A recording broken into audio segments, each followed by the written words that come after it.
उत्तर प्रदेश की दूसरी बड़ी खबर। उत्तर प्रदेश बीजेपी के नए प्रदेश अध्यक्ष के चयन की प्रक्रिया अब तेज हो गई है। कल लखनऊ में पार्टी के नए अध्यक्ष के लिए नामांकन होगा। विनोद तावड़े की मौजूदगी में नए अध्यक्ष का चयन किया जाएगा। प्रदेश में करीब 1.25 साल बाद विधानसभा चुनाव होना है, 27 में बात की जा रही है, तो लिहाजा नए बीजेपी अध्यक्ष की जिम्मेदारी भी बहुत अहम होगी। संगठन को मजबूत करना है, पार्टी को मजबूत करना है, जनाधार बढ़ाना है। और ये वो नाम देखिए आप, पंकज चौधरी, बीएल वर्मा, साध्वी निरंजन ज्योति, धर्मपाल सिंह, जो आगे चल रहे हैं।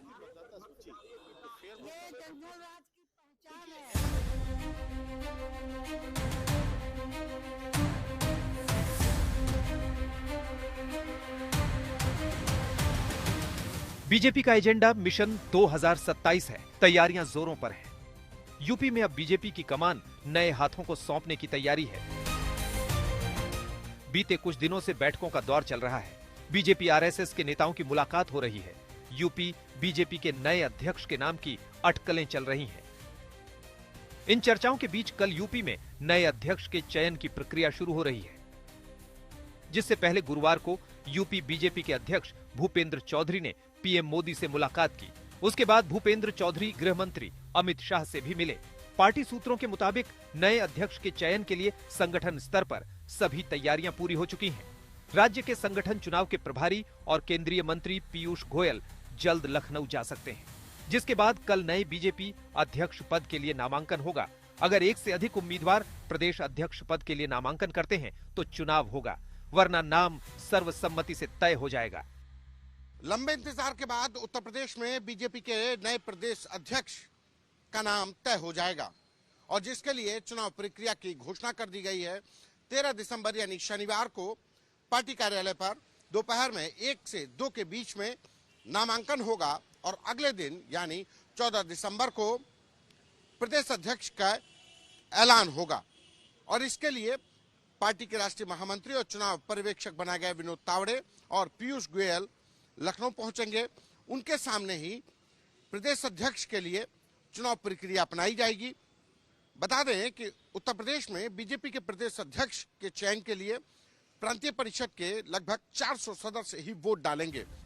इन तैयारियों और हलचल के बीच चर्चा सबसे ज्यादा उन नामों की है जिन्हें यूपी बीजेपी के नए अध्यक्ष की रेस में बताया जा रहा है।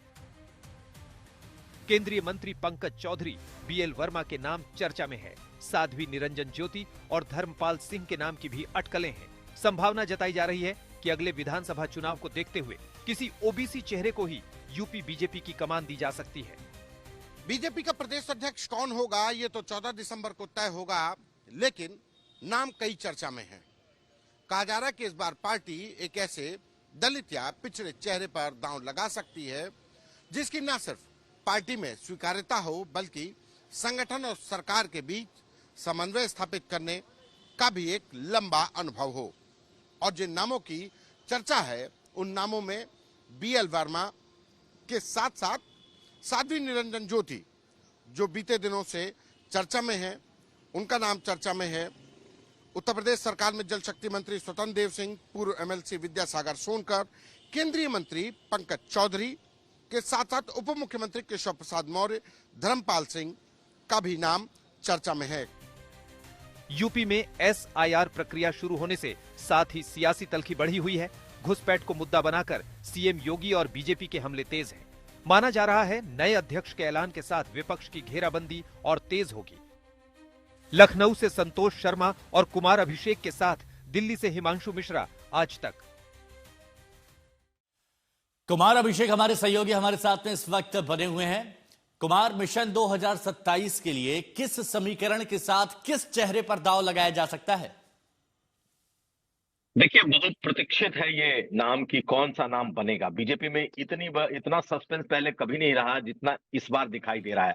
निश्चित तौर पर जो नाम बहुत आगे दिख रहे हैं उसमें एक दिन पहले पंकज चौधरी का नाम आया है, जो कि केंद्र में राज्य मंत्री हैं। इसके पहले केंद्र में ही एक और राज्य मंत्री बीएल वर्मा का नाम बहुत प्रमुखता से है।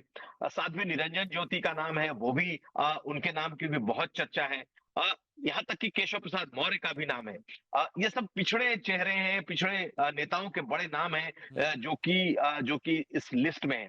यही नहीं, इनके अलावा अगर आप देखें तो धर्मपाल सिंह लोध बिरादरी से आते हैं, उनका नाम भी चर्चा में है। अगर दलितों में बात की जाए तो कई चेहरे हैं उसमें। रामकृष्ण कठेरिया हाँ। हैं, विनोद सोनकर हैं, ऐसे बहुत नाम हैं जो कि लगातार चर्चा में बने हुए हैं। एक और बड़ा नाम जिसको चर्चा में है, वो है बाबूराम निषाद का नाम चल अच्छा। रहा है। तो बहुत सारे नाम हैं जो कि इस वक्त हिमांशु चर्चा में है, लेकिन कल जब 1 बजे इसकी विधिवत कार्यवाही शुरू होगी, यानी नॉमिनेशन की प्रक्रिया शुरू हो सकती है। कल अ, जो तमाम नेता हैं, खास करके बिल्कुल, इतनी विनोद उत्सुकता पहले कुमार देखी नहीं गई है, इस बार थोड़ा अलग देखने को मिल रहा है। शुक्रिया आपका हमारे साथ जुड़ने के लिए।